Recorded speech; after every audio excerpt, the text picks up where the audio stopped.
President Trump and Chinese President Xi Jinping meeting for the second and final day of their historic summit. Trump suggesting they're on the same page about the war in Iran. We feel very similar to Iran. We want that to end. We don't want them to have a nuclear weapon. We want the straits open. We're closing it now. They closed it, and we closed it on top of them.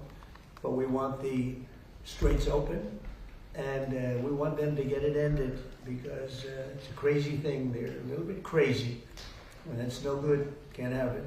They cannot have a nuclear weapon. Earlier, sitting down with Fox News. China's support of Iran.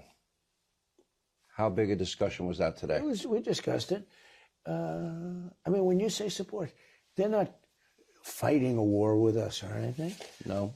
He said he's not going to give military equipment. That's a big statement. Trump saying China wants to continue to buy oil from Iran. The leaders also discussing trade, with Xi agreeing to buy hundreds of American-made planes. He's going to order 200 jets. That's a big thing, Boeing's. Boeing. 200 big ones. The president says China will also buy American oil and soybeans, which China stopped buying last year during a trade dispute.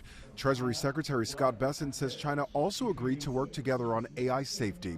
Despite the administration touting the talks, critics are pointing out what they call a glaring omission in photos of yesterday's bilateral meeting. A Harvard economics professor saying a meeting of the two largest economies and not one woman at the table. We have somehow gravitated back to this idea that what matters is your network and not your capabilities.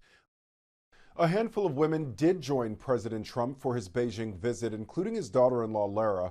As for whether China pressures its ally Iran to reopen the Strait of Hormuz, many observers say China is in no rush to get involved. Lionel Moise, ABC News, New York.